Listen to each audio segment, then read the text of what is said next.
Morning. Just wanted to do a video on rituals and dates and how they affect us, but I think I need to write it down so that it can be structured and I'm not rambling on. So I decided to get the books out first and to show you some books that it may help your understanding about what the purpose of mind control has been. This is the purpose, the Black Awakening. When I first started to wake up, I was going around telling people, help me, or asking, help me, I'm a leader of the Black Army for the Black Awakening. I don't want to do this. This is not my heart. And that's why God saved me.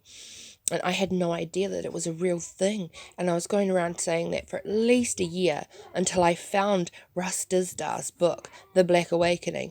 That's when I really went downhill because I just thought I was crazy and making all the stuff up. Unfortunately, I wasn't. Even though that's hard to admit right now, even saying that. This was one of the first books I got. I haven't read it all. It's pretty big. I haven't read that one either, but anyway. I think I read this bit. Like up to, yeah. I don't know. Anyway.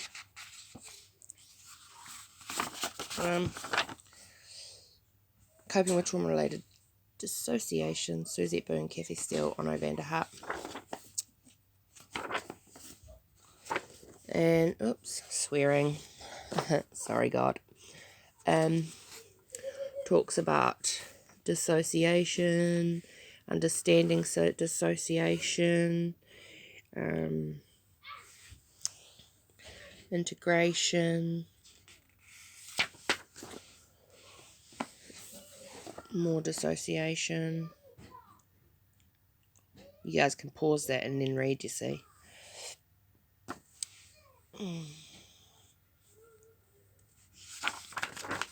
Oh, sorry about the swear words. Yeah.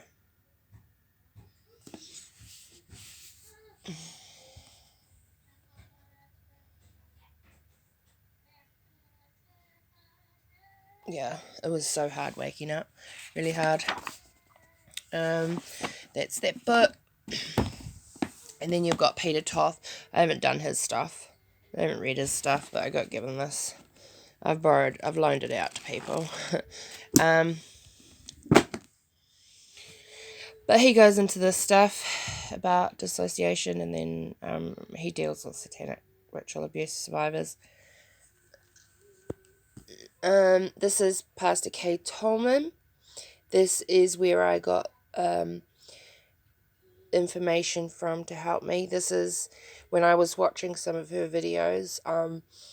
There was one time, and this is why I'm real careful about saying the prayers to break programming online and on the video, because I was watching hers one day and she said, okay, let's break the Furor oath. And I was like, and because she's teaching people, and she said the prayer to break the Furor oath, which is a Germanic thing, I think, F-U-R-H-E-R, and I think and I've also done the Jesu oath, because you need to break those oaths that your altars have taken.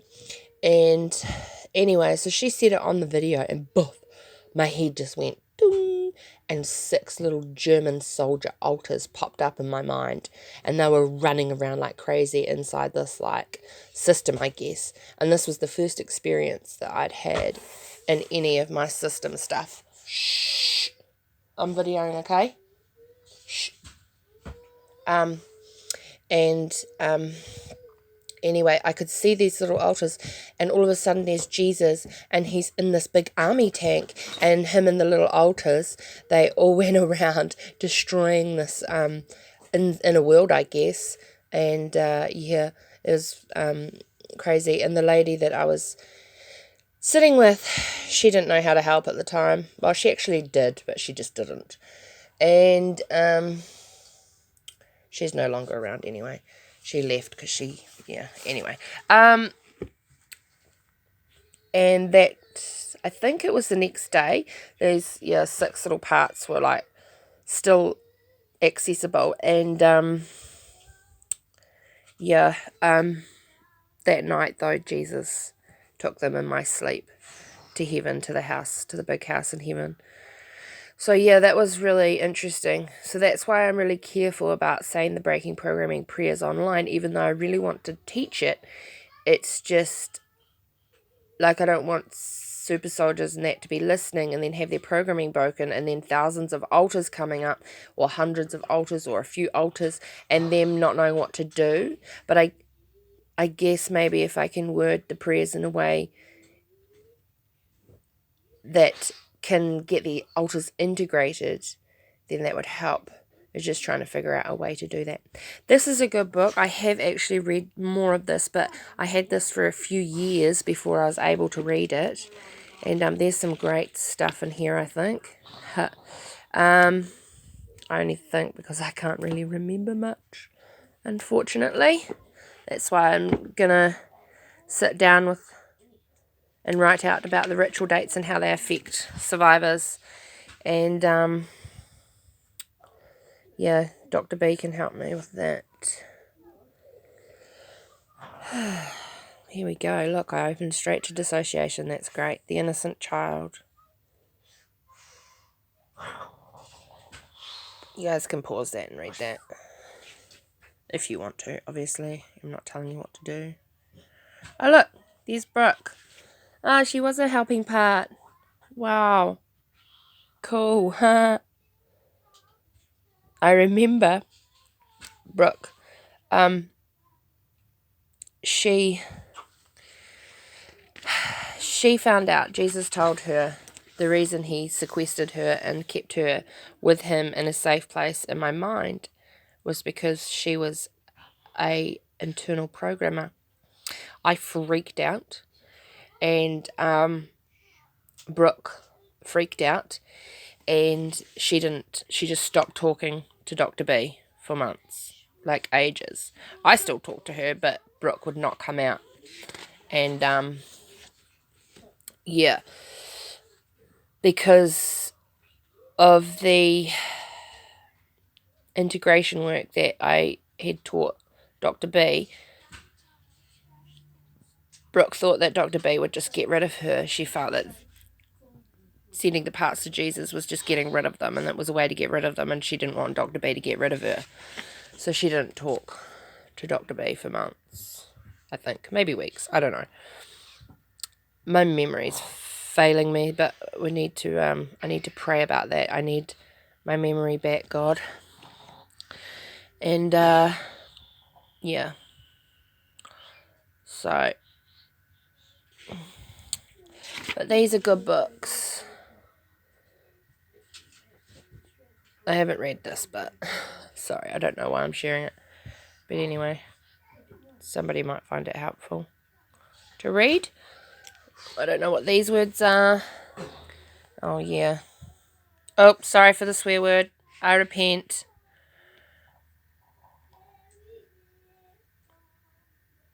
Yeah. All the souls lost are coming back. They in Sheol, they will rise back in the Shamayim. Oh, wow. So these are signs of dissociative identity disorder.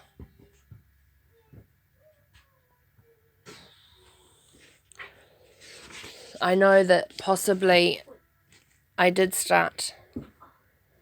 was dissociated and traumatized when my boys were little, and they might have some parts as well. I mean, everybody has parts, so they will have some parts. They just won't be as dissociated. And, at least I know now how to heal the parts, how to bring healing to the parts. And, Oh, look, here's the dates. Cool. Yep, those are all my trigger ones. In March, April's hideous. I was talking about that last night. Coming up, Yep, July 21st.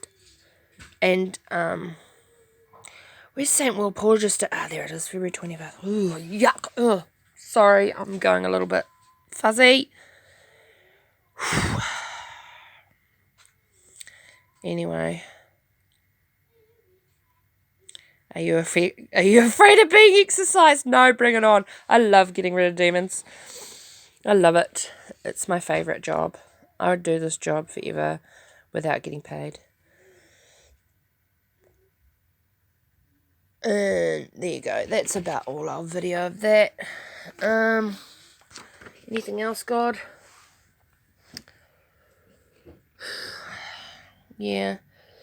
Recognising the after effects. I'm still coming to terms with what happened to me. Somebody said to me one day... Mom? Shh, yeah, pardon me. Wait 1 second. I'm videoing. Wait 1 second. I'll pause. Man, all they want is toys. They want toys all the time, these kids. It's just so like, I don't have the money. He wants little mini Thomases now. Again. It's like, it's $9, Mum. I'm like, yeah, but $9 is $9 that I don't have. Ugh. Anyway. This is what I struggle with. Could it really have happened to me? Even last night after doing my video. And then Dr. B, we were talking. I googled ritual abuse calendars, and then a lot of articles came up about it being a myth, about it being satanic panic, about it being implanted memories, and I started doubting myself. And I'm just like, oh, it's not easy. I want to talk about this. And I totally agree with this. I believe that more men are abused than we even know. And now I'm not talking about in satanic circles. I'm talking about everywhere. There are more boys that are raped than we ever know. And I just want to offer my prayers up to those men that have been abused. And we should make... I don't know if there's a group or if there's a place where men can go to express how they feel, what they're going through, but I want to make a safe space for men to be able to say, hey, this happened to me, and this is how I'm feeling, and yeah, because it happens to more men than we know, and that's what's caused so many drug and violence issues in this world, because of all the abuse that's just perpetuated. If you found a way to get through childhood, you've already survived the worst of it. Trust that you have what it takes to make it through recovery. You continue to use the same creative skills and defenses you used to survive your childhood. To add to your existing survival tools, you can develop new healing tools. There are other survivors, supportive friends, and competent professionals to help you through recovery. Healing began with recognition. Sorry, I'm shaking, aren't I? Survivor's words are here to help you through. As you journey through these pages, a young part or parts of you who suffered may be hurting. As you... don't do that. As you read, be kind and gentle to yourself. Take breaks. Remember to seek comfort through your inner wisdom or your safe page. Stop to cry from time to time. Your anguish must be heard in order for you to heal. I haven't been able to cry lately. It's not... yeah, I would like to cry. I haven't been able to. 1 second, please, son. Yeah, sometimes I would like to cry. I know I do sometimes, dude. But sometimes I can't. Funny, but it's not really funny. I know, darling. Yeah, anyway. Those are the books. Oh, look. They have programming in there. And it's got... programming and indoctrination.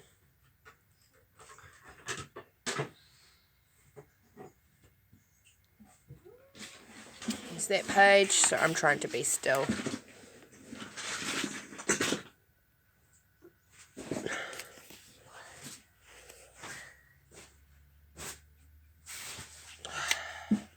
If you guys want to read it, then that's fine. Anyway, I had structural dissociation, I guess, and I had polyfragmented DID, which is thousands and thousands and thousands upon thousands of fractures, and I still even dissociate to this day. Sometimes when I make videos I dissociate because I'm reliving the trauma, and lately I've been dissociating, like thinking about Hillary lots and that sort of stuff. Anyway, those are the books that I read. Kay stuff. Is this one? Yeah. She goes through all of that stuff. And yeah. And soon I'll have my book out.